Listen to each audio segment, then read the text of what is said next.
Welcome to the Vandy Sports Podcast. I'm your host, Chris Lee. Our guest today, Seabass of WNWS in Jackson, Tennessee. Today's show is sponsored by The Well Coffee House, which turns coffee into water. The Well is a coffee house with a mission to bring clean water to the world. To date, over 30 communities across the globe have access to safe water, health, and hope. You too can make an impact by visiting a Well Coffee House location today. 5 locations to serve you in the Nashville area: Brentwood, Green Hills, downtown, Bellevue, and Cool Springs Lifeway.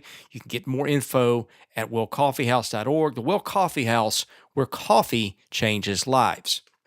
We also thank our co-sponsor, WellSpire, Nashville's Learning Development Center, which is located in the Gulch. The NFL Draft starts Thursday night in Nashville and ends Saturday. Vanderbilt should have some players drafted. Watch for Juwan Williams and Kyle Shermer to come off the board, maybe Justin School and Bruno Reagan as well. That news sponsored by Sutherland & Belk, a local injury law firm committed to helping those who've been in accidents. If you or someone you know has been in a wreck or other accident, reach out to Sutherland & Belk and see what your rights are. You can find their contact info online at sbinjurylaw.com. Joining us, our good buddy Seabass, who is, I think, en route to the NFL Draft from Jackson as we speak. Is that correct? Welcome in, my friend. I will be there tomorrow, my friend. I'll be leaving here about noon, getting from Nashville around 2 o'clock. And you know where I'm going first, right, Chris? Tell them where the first place I'm going to go when I hit Nashville is. Jenny's Ice Cream. That's the one. Jenny's Ice Cream Parlor with 2 scoops, one gooey butter cake and the other cream puff. Oh, that hot, wonderful waffle cone. Man. This is how little I get out. I literally just figured out that there is a Jenny's 2 miles from our front door. Man, but once you figured it out, weren't you happy? Sure. I'm not as big a Jenny's person as you are, but I do love my ice cream. You need to calm down with that. I'm ready to roll, man. What you got for me today? Okay. I want to get into something. There's been some stuff in the back of my head for a few months. I think this is a really good opportunity to sort of get at it in a roundabout way. Let me start with this. I'm going to ask you a math problem. Oh, great. I think you'll be able to do this one. If not, then I'll be very disappointed. Okay. Well, I am a product of the Memphis City school system, so I wouldn't shoot my ass too high, but I may be taking my chances here. Okay. Give me what you got. Kentucky coach John Calipari is 709 and 209 for his career in college basketball as a head coach. How many games over 500 is that? Over 500? Right. 500. Very good. Your Memphis education is serving you well right now. My family's very proud, Chris. Okay, let me get to the next part. If a coach has won 500 more than he has lost, how many losses does the rest of the field of coaches have to balance that out more than it has won? Man, I'm so far from understanding that question. It is unreal. Okay, if a team wins a game, then another team loses a game, right? Agreed. So if a coach wins 500 games more than he loses, how many losses is that other coaches have more than they win? 500. Very good. We're doing great so far. Hey, look at me. Okay, now it gets a little more tricky. How many coaches does it take to collectively go under 500? 500 games under 500. How many coaches does it take to go 500 games under 500? Right. I suppose one could do it. One could do it, but I'm guessing one probably wouldn't do it because I think once you get maybe 100 or 200 or 500, you probably lose your job. Is that fair to say? Unless you got hired in 5 different places and lost 100 games under it, yeah. Bingo, exactly. So here's my point. Sort of by definition, when you get into coaching, you're more likely to fail than succeed. Because there's going to be Caliparis out there who win a bunch of games, and to balance that out, there's not going to be one coach who gets to stick around to go 500 games under 500. Does that make sense? Yes, somehow I follow that. So the average coach really is not 500. The average coach is somewhere below 500, if that makes sense, right? I understand. Okay. I was doing some research today. Of the 14 current head coaches in the SEC in basketball, how many games collectively above 500 do you think those coaches are in college coaching at all levels? Okay. Well, how many games above 500? Right. Well, I mean, with Cal being 500 himself, man, honestly, I mean, any answer I give is going to be a complete guess, a complete shot in the dark. How many games above 500? I'll say, there's some really good coaches in the conference. But I have a feeling it's not going to be all that high for them. I'll say 750 games above 500. You were not even close. The answer is 2,226. All right. Okay. Here's some more. Here's some more coaching math. So what would that be, Chris? Average out to about some games above 500 per coach? The average coach is 171 games above 500 and has coached 15 years. So I wasn't that far off. No. Okay. And the average winning percentage for a coach across all games in the SEC, 665, which is exactly what Rick Barnes is. Okay. So right now, Rick Barnes is your average coach in the SEC in a way. The worst coach in the league, according to winning percentage, is Tom Crean. He's 593. He's been to a Final Four, and he's won the Big Ten twice. Mm-hmm. Are you getting where I'm going with this a little bit? The conference has good coaching? The conference has really good coaching. And this is sort of in response to something.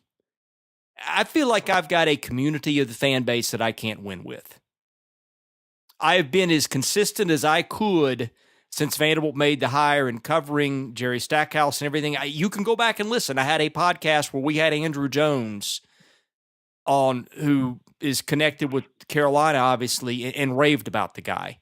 I have shared all the good stuff that I think I've heard about him, and it just seems like there is a segment of the fan base that believes I am, I guess, negative towards him or against the hire, and I don't understand it. I feel like I have done everything in my power to be as down the middle on this as I can. But what I've said from the beginning is what I just spelled out to you. The facts are the facts. They have got an uphill climb in this, and oh, by the way, it is not walking into middle ground situation. It's walking into what happened last year, and it's the roster they inherited. So I don't know. I don't normally respond to criticisms because I think it's a bad thing. But it's also like if you own a restaurant, and if somebody stands up on your table and shouts, "The food here sucks," you're almost kind of dragged into it at the same time, if that makes sense. I get it. Everything's relative, though. And in this situation, look, I mean, you and I just see this differently. I mean, I say to you, respond if you simply must, if it eats you up, and then you need to. But I'll ask you this: did you do your homework? Yeah. Okay, you did your homework. Is your opinion based on sound work and well thought out, concise thinking? I think so.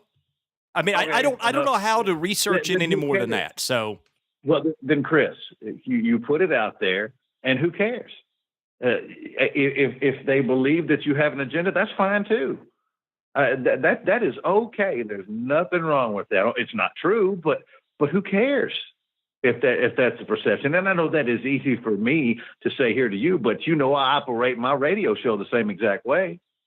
I'm going to give you what it is. You are more than welcome to take it. You are more than welcome to leave it. But it's going to be what it's been for 20 years. You know why it's been there for 20 years? Because it works, because I'm good at it. And you are good at what you do. But if you get a negative reaction from folks that say that you have this, you have that, Chris, it's 2019. That's what people do. You don't need it. You don't need the justification if you know you put the work in and you're not just pulling stuff out your butt and pulling it out of the air, which you're clearly not doing. So throw it out there. If that fish doesn't like it, that fish is welcome to swallow another hook. It just doesn't matter. Well, I agree with you, and like I said, I think this is sort of the exception. I think I sort of set myself up for this by deciding in the beginning that Bryce Drew was a really good hire, and basically defending it until it was clear to me that it wasn't going to work. And I think from that, I kind of learned I try to reserve judgment because on paper that hire should have worked, but it didn't. It failed pretty bad. I mean, I say it failed. He still went to an NCAA tournament one year. You got to give him credit for that. But I think that kind of taught me a lesson. I try to suspend judgment on this kind of stuff more than I did before. And I think because of that, people interpret that as, well, you were for him and you were against the other guy. No, to me, that's a lesson you learn. Right. Well, right now, look, right now, everything's in limbo because the truth is you're right and you're wrong. I hate to go off Big Bang Theory on you, but it's a Schrodinger's cat type of deal. Look, they're wrong. They're also right. You're wrong and you're right. It hasn't been put into motion. Coach Drew is not my basketball coach. Coach Stackhouse is. And for all the things that set us up to where we are right now and put us in this place, we all know the details. We all know what happened, but that's not where we are anymore. We are in the first year of the Jerry Stackhouse era, and there's going to be some growing pains. There is no doubt about it. But right now, none of us could possibly know. You could be dead wrong, Chris. You could be dead wrong about your opinions. Now, not the statistics, but the opinions. And the people that oppose you, they could end up being dead wrong. There's no way to know until it's actually implemented right now. So I say we just put the info out there as it comes, throw out your opinions, and we'll see what happens when the chips fall. But right now, there is nobody who's right. The only thing that's right is facts. That's it. Nothing more. Well, I want to be clear. I don't even have an opinion yet, other than I think he's got an uphill climb, and that's not even an opinion about him. I don't know what to base an opinion on him about. You know what I mean? I mean, all I know is this is a guy who's trying to learn to be a college coach, and all I know is that the league is stacked with coaches, and even ones who have proven they have won are going to fall short just because all 14 coaches can't win at once. That's really all I know at this point. I'm kind of I gather the facts and I wait to see what happens. I don't even really have an opinion on it yet, other than the facts say that he's got a long climb to get there. Cool. So let's see what happens. And look, Chris, It's that easy. That's that simple. Cool. You did what you had to do. You did it. Let's see what happens. Well, here's another thing. I think I have a news feed on my phone, and it filters stuff from all corners of the political spectrum. And it's funny, and I'm not making a political statement here. I think this is a statement about the media these days, and it's taught me a lot. Like, something will happen. Trump will fart. And you will have a couple of news outlets that are telling you that what the world needed right now was a good fart. And then you will have the rest of the spectrum basically telling you that he has just caused a hurricane in Indonesia. And it's other than one source, it is 100% all the time. And I watch my news feed. I'm like, does that not teach us something about doing our jobs? Yeah, your point is valid, but I dare you to name this podcast that. That would be fun.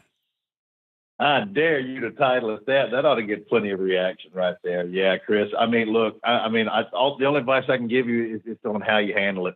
You put the information out there. You've already done that. The rest of it is just, look. It's a message board. It's what happens on message boards. We don't see each other. Most of us would never even meet each other. We can come in with, and there's so many different points of view. And I like that. I do. Look, don't get me wrong. There's plenty of folks that piss me off on a daily basis. And that's all right. I don't need them to agree with me. And you don't either. Just put your work out there. That's all. Your community just needs you to do what you're doing. Put the information out there as you get it, and draw reasonable conclusions. Past that, who cares? Well, here's kind of what I'm setting up with this too. Have you been following some of the writers' predictions that have come out on SEC football so far? I saw somebody had Tennessee. I don't think it was a ranking. Might have been like a, I guess you, what do you call it? RFI or what? I don't know what they call it now. Had Oh, Tennessee is like that 15. ESPN's PFI or FPI? Yeah, That's what it is. Yeah. yeah, yeah, yeah. It was they were 15. One of 10 teams in the SEC. Of course, Vanderbilt's not there, but 15th now, Chris. 15th. When are we going to stop this? And this is not Tennessee hate. That is not what this is about. But good God, do your damn homework, national media. Just do your homework.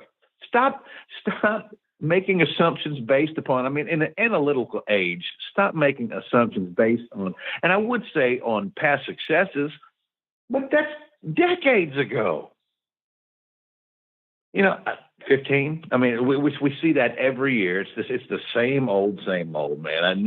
There's nothing new when it comes to these type of things. I've been keeping up with it a little bit. Yeah. Have you seen anything yet that's got Vanderbilt anywhere other than seventh in the SEC East? No, you're not going to. You're not going to because we have by far the smallest fan base, and in their eyes, we have nothing to offer them. It doesn't matter if you name them seven. The reason Tennessee on all your state magazines almost always invariably is the Vanderbilt player we're going to be the top feature place. No, they're going to get that smaller little section beneath the bigger team. Well, why? Doesn't matter if you stomp their guts out 5 years in a row, 5 years out of 7. That doesn't matter. And not just beat them, stomp their guts out. That part doesn't matter. It's about how many people you can appease, how many you're selling to. And we are inconsequential in the landscape of these 14 schools. We are by far the most inconsequential, and they know that. When is the last time, other than maybe the James Franklin years, they were picked anywhere other than dead last in the SEC? And now, look, I get that they finish last more often than anybody else, but at the same time, they beat that forecast a lot, man. Well, they finished what, Chris? Now, I mean, I don't know the exact number. I know how many times, but I don't remember it over the span of time. But I want to say it's been like the last 10 years or so, something like that, that they have finished last in the East only once. Is that true? Well, it would have been it would have been Derek Mason's first year because they went 0-8. Would have been I would have been they were what 3-9, I think it was, if I remember correctly, something like that, and they went winless near because even when they went 0-7 2 years ago in the SEC, going into the last game, Tennessee was also 0-7. Well, it's interesting. It's kind of an interesting study because I think collectively over the last 10 years they have been last, but generally they don't finish there. Well, think about it like this: Derek Mason only finished last in the SEC East one time, right? His first year. What about 2017? In 2017, he went. They didn't. No, they didn't finish last because they beat Tennessee. No, they went 5-7, didn't they? They went 5-7. Didn't they? but 4 of them were out of the league. Remember, they had that losing streak in the game with Tennessee. Decided who finished last. Right. Yeah, Vanderbilt didn't. That's what I'm talking about. And they didn't finish last. They beat the crap out of them. Remember, Ralph Webb went crazy in that game. They were both, if I remember correctly, 0-7. And 3-8 going into that game. The game was in Knoxville. Vanderbilt curb stomps them, and they win there one game. So the only time Derek Mason's finished last in the East was his first year, and James Franklin clearly never finished last. And then so it might have been the Robbie Caldwell year, I guess. Yeah, they would have gone. No, they didn't go for the league that year. They beat Ole Miss. That's right. But they may have still been last in the East. So I'm not sure about that. Of course, Bobby, I think the year before that had a bowl game. So that would be right, Chris. Here's what I'm getting at. Is that really the way the media works? Is it just that lazy that doesn't research, or are they just catering to a fan base? I'm asking you honestly, because that's not how I think. Well, yeah, but think about it like this, Chris. I mean, the people that are doing that, look, nobody, no individual knows everybody on all the Division I teams. No one does. It's not like that. But the fact of the matter is these people that lazily vote them seventh every single year, they don't even know this roster. Outside of the surface things like, yeah, they know who Keyshawn Vaughn is, but they don't even know the roster. They couldn't tell you 4 starters on the defensive side of the ball to save their life if a gun was to their head. They couldn't do it. And that's who's making those votes. It's kind of like this, Chris, let me tell you something. You know, when people vote for high school basketball teams or high school football teams in state polls, Chris, do you really believe that they have seen these teams? Of course they haven't. How is a guy who's sitting in some small town and newspaper in East Tennessee going to accurately vote on teams that play in West Tennessee on high school football on a Friday night? Yeah. Can't do it, can they? Can they possibly do it? And it's not their fault. It's just an impossible task. It's amazing to me that in a day and age where stuff and information is more readily available than it's ever been, and maybe it's because there's so much to follow that it sort of drowns. It's like you think, well, okay, having a cell phone and stuff should make you more efficient. Well, in a way it does, but all it does is it breeds more expectation. It gives you more stuff to do, and it makes our lives busier. So it sort of cancels it out. I guess maybe the media is either that way or it's just lazy. Yeah. I mean, in this case, now the thing that makes me mad, you know, that's why I get ticked off, just like I did. Remember when the media voted us dead last in the East again this past media days, like right. They always do, you know. And it ticked me off. Not because it hurts my feelings. It's because I knew what it was based on, you know. And it's not that, Chris. That's not going to. Who they have coming back is almost irrelevant. You know, that's going to take years and the ability to chuckle and just boost up that fan base to a much higher level than it's at right now, numbers wise, and consistent winning. It's the same exact thing about, look, Chris, how many times for years did we bellyache about the SEC screwing Vanderbilt in football on calls because it was them and they could? That there was never going to be any repercussion from the fan base, no blowback because there wasn't a fan base. Yeah. And until replay happened, it was really bad. And even with replay, you've had some stinkers. But you know what? You also had replay. Frankly, I think they might have caught a break in the Ole Miss game last year. I still don't know how to feel about that play, but certainly it evened the scales for something to go their way. I mean, think about this. Think about Earl Bennett's quote celebration, excessive celebration in the Swamp. Imagine if the roles were reversed and that game was in Nashville. Oh, look, let me just let's put the shoe up. If that's Alabama going into Gainesville, that doesn't happen. You and I both know that. Of course it doesn't happen. Of course it doesn't happen. And they know that's true. They know it. They're not going to tell you that. But you're not a stupid man. And you know that's true. They had everything to lose. And who cares if you screw Vanderbilt? What's the price? Nothing. All right, let me back up. I don't think this is black and white. I think that you could defend them being picked last year because they just given up a record for most points given up in the league. You looked at the receiving core. You didn't have any idea if any of those kids were good or not, other than Kalijah Lipscomb. I mean, you go back and listen to my podcasts this time last year. I had plenty of questions about them. And the guys that stepped up were not guys who people in the SEC were familiar with, and the only way that you could really know how good some of those kids were was to go to practice, which, again, I think back to Vanderbilt's decision to close off practice to media, I think, again, there's a missed opportunity. But I digress. Well, but let me ask you, is this... Wait a minute, Chris, before you go any further. It's because you say you can defend that. I say, no, you can't. Because... And again, I know this is going to sound like Tennessee bashing. That's not what's going on here, but let's just paint this picture. That was a team who was winless the year before in conference, whose offensive line was in utter and complete shambles in every way. Decent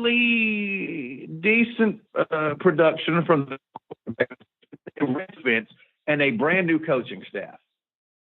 And you had them picked ahead of a team who had a coach who was in his fourth, fifth year, who had a record-setting quarterback coming back with 3 of his starting offensive linemen coming back, and a team that had just beaten him the year before. And you're telling me that over the course of the spring and summertime that team eclipsed the other? Get out of my face with that. That is ridiculous. No, I don't think it was. I think you had a dumpster fire the year before and you got a new coach. And a lot of times that first year bump you get from a new coach, and Vanderbilt saw it from James Franklin, gives you something. I thought the worst job was the year before, the people that say in Tennessee was going to win 8 or 9 games, and we saw what happened. Yeah, they were doomed. There was no chance that they could live up to that. But I'm telling you, man, on paper, not that Vanderbilt was anything special. But if we had, and I know we don't play football on paper, but on that paper, which is all you have in June and July and August, there's no reason whatsoever that you put Tennessee ahead of Vanderbilt. No reason at all. And again, I'm not arguing blacks and whites here. I'm arguing shades of gray. But I want to get back to what I was kind of asking you a minute ago. When the media obviously gets it wrong, is that laziness or is that an agenda?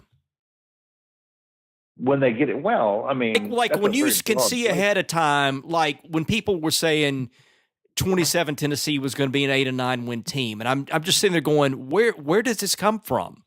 And you saw what happened. They went 0 and 8 in the league. Is that media not doing its job and not digging in enough, or is that trying to sell a product to a bigger fan base? Well, there's a lot of trying to sell the product to the fan base, but I mean, look, don't get me wrong. Things happen. If something doesn't, if a really good team has a really crappy season, that wasn't the media being lazy. I don't think that's the case. Look, all that I ask is, okay, tell me why. If this team is 7th, tell me why. Legitimately, don't give me the surface bullcrap that I could read by skimming Twitter in 5 minutes. Tell me why. Give me a reason why you've got me picked last again, even though they don't hardly ever finish there. Explain that part to me. But, to say that if a certain thing happens, is the media being lazy? No, not always. I mean, sometimes seasons, good and bad, they just happen. But it's when you continuously take these same teams that do not perform this certain way, and you put them in this category based on what you think they ought to be, or back in the day, or the amount of subscriptions that you're selling. That's when I get mad. That's when I call it lazy journalism. Well, and I'm thinking, and Kentucky's one where I need to dig in a little bit more, but like, would you not kind of tentatively slot Vanderbilt 5th in the East? I mean, obviously you're not going to slot them ahead of Georgia or Florida. You shouldn't slot them ahead of South Carolina because Carolina just whips them every year. I feel like I'm leaving somebody. Missouri is expected to be pretty good. Missouri beat them the last few years. So that's 4, but I'm like, okay, or 5, but okay, Tennessee, we know what happened the last 2 times those teams played. And again, I may need to dig in. Maybe once I do the research, I'll say, okay, they should be picked 7th. I don't think that's what I'll say, but I'll look at Kentucky too, and Kentucky couldn't score points against a lot of people last year, and they lost a lot of that defense, man. They lost a lot of those good players in the secondary, and they lost their elite pass rusher. And when you lose production like that, that's when you have a collapse. I'm just thinking, my knee-jerk reaction is they're probably 5th without knowing any more. Well, I think that's probably – I think they're – well, I'll say this to you. I think their floor is 6. I think their ceiling is probably 4, maybe 3 or 4. But with Kentucky, think about it like this. I mean, by the time Vanderbilt played Kentucky, let's remember 2 things. One, Keyshawn Vaughn did not play in that game. Right. And I'm not talking about limited carries. He didn't play in that game. That was a 14-7 final, if I remember correctly. I think that game was in Lexington this past season, right? A 14-7 final, in which Keyshawn Vaughn did not play. And frankly, the truth of the matter is that team was so heavily dependent upon 3 players. You mentioned the secondary, Lonnie Johnson, who's probably going the 2nd round this year. If not the 3rd round, it was a tremendous DB. Josh Allen, is the second best player in the country on the defensive side of the ball behind Quentin Williams. And in my estimation, and I know Nick Bosa is kind of, he's a really, really, really good player, but just pure edge rush ability.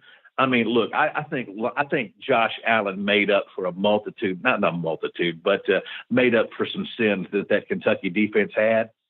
I mean, he was so freaking dominant. He had 17 sacks last year, Chris. He destroyed SEC tackles all year long. His motor was unbelievable. That's gone. Lonnie Johnson's gone. And you flip back over to the other side of the ball, and you go back and look at the second half of that Kentucky season, and you saw, I think it was 7 points, 14 points, 14 points, 17 points. Now they went off on middle and beat their brains out. And, of course, they won the close game against Penn State in the bowl game. But the second half of their season, their offense started to sputter. When they played Vanderbilt, they had no prayer of completing almost hardly anything down the field, best I can remember. And it got to a point in some of these games where it was Benny Snell or bust. Benny Snell's gone. Yeah, I'm with you. That's my point. You lose a core of players like that. There's no way you don't take a significant step back. I mean, unless you're Alabama or a program at that level, and last I checked, Kentucky is not. No, and there's a minimum, Chris, of 3 players on the offensive unit for Vanderbilt that's going to the NFL. That's at a minimum.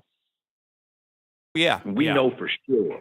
We know for sure that Kalijah Lipscomb, Jared Pinkney, and Keyshawn Vaughn are all going to the NFL. We know that for a fact. And I would probably say Devin Cochran as well. I'd agree.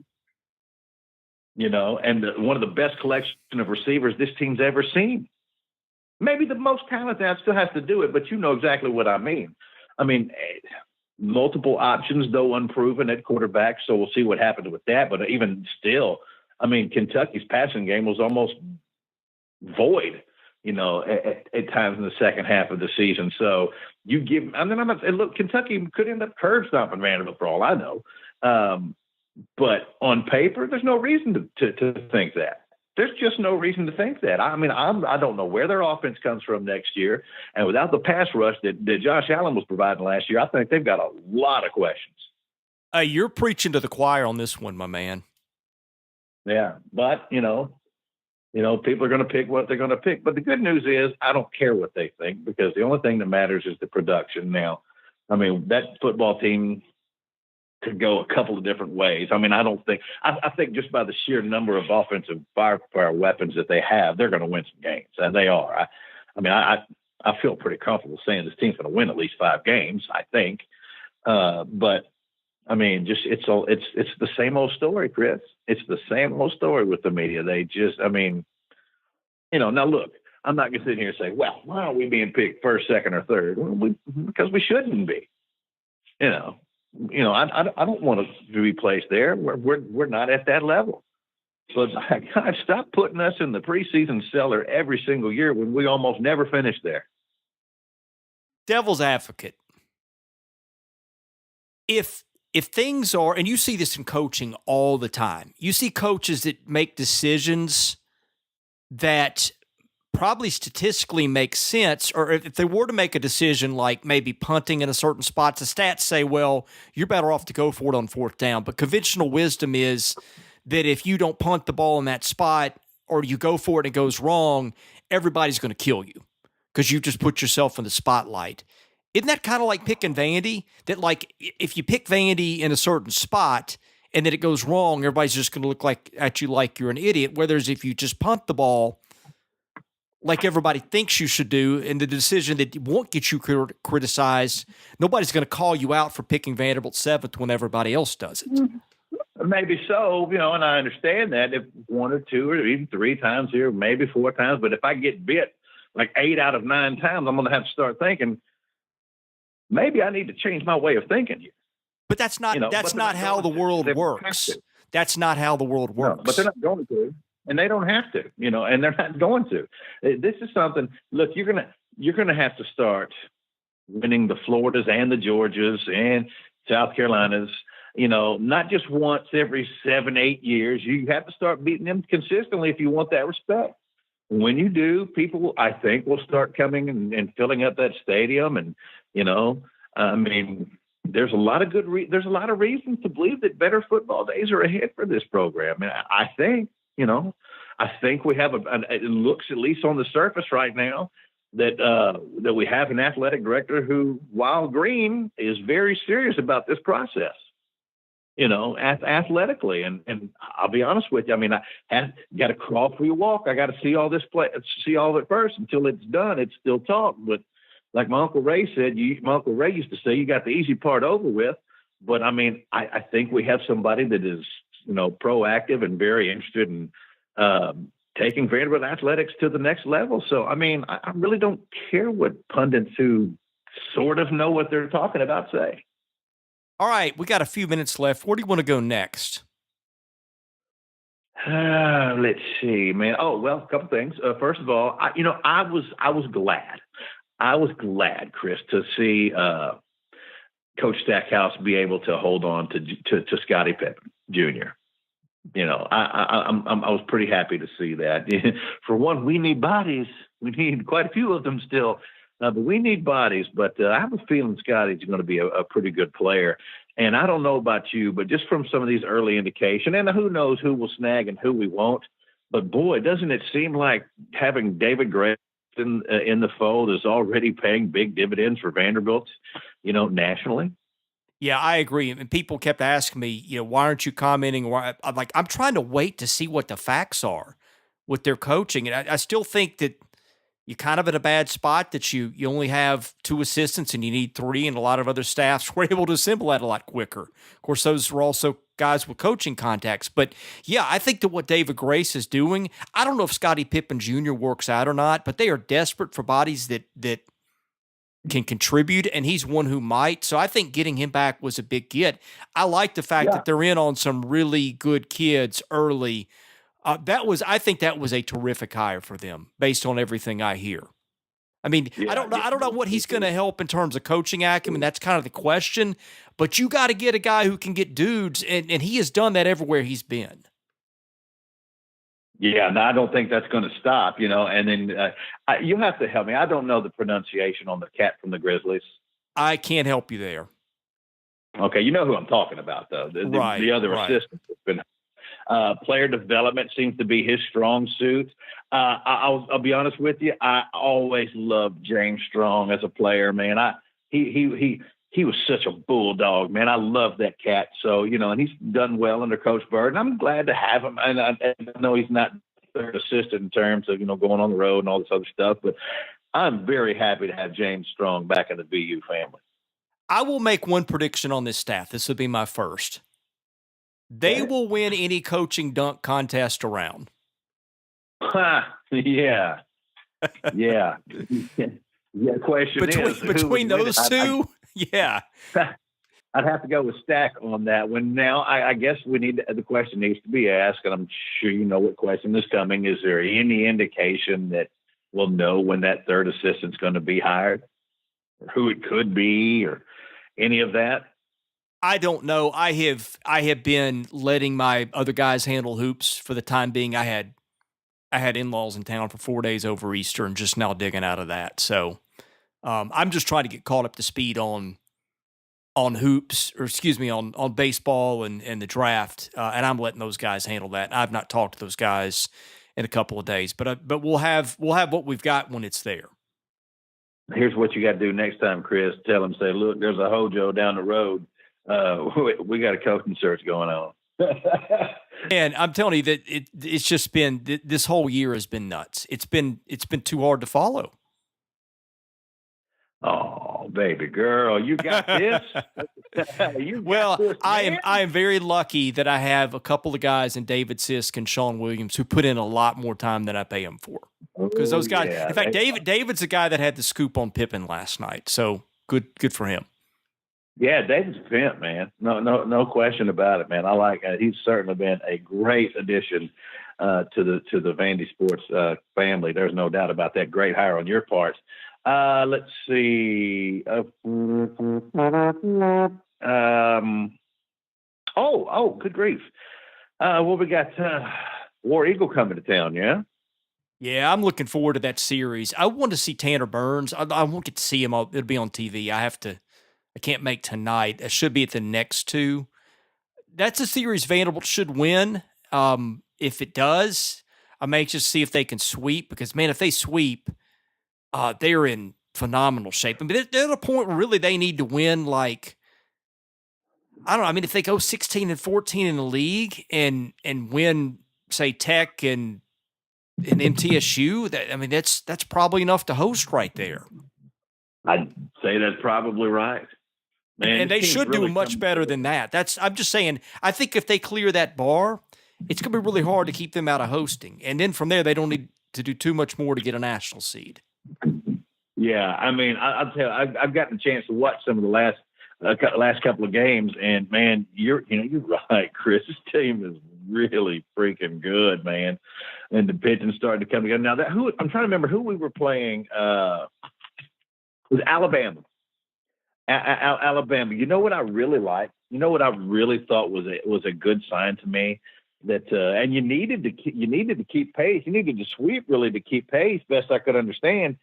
And on Sunday, you were on like record pace to scoring, for scoring runs. And then you go in, you only played, I thought, was it Chris, 2 runs? Is that what it was? We went in 2-0 in that game? Yeah. But then you only play 2 runs, but you final game series in the game that you needed to keep pace. And I love that versatility to show I can win in a shutout. I can bomb you to death, however you want to do it, man. And wasn't that like the first series they'd won in Tuscaloosa in years, and then they go down there and sweep? Well, it wasn't the first series they'd won in Tuscaloosa in a while, I don't think, but it's the first 3-game series they'd won since 2006. I think they might have had some that maybe they won 2-0 and got a game rained out. I'd have to look that up. I don't think it was quite as dramatic as that stat would make it seem. I think they've won some series, but a 3-game sweep, I think, was something they hadn't done in over a century. And Alabama's, not a top 5 team or anything like that, but, they're certainly improving. There's no question about that. I was very happy to see that, man. I'm really liking this team. And so let me ask you this. Because it seems to me, and I haven't seen all his starts, but it just seems to me like it looks like that Kumar's really starting to figure some things out. As this season going, is he progressing the way that you figured he would? Yeah, I think so. He's just really good. He wasn't even maybe super sharp in 2 of his last 3 outings, and he was still plenty good in both of them. I mean, when he's having those innings where he's locating all his stuff, just forget it. You might as well just wave at the ump, tell him you'll take your 3 outs and sit in the dugout. He's that good. And think about this for a second. Now, look, this catch, I know the projections on him and how well thought he was of, but just how tough that is in a conference like this. Think about this, Chris.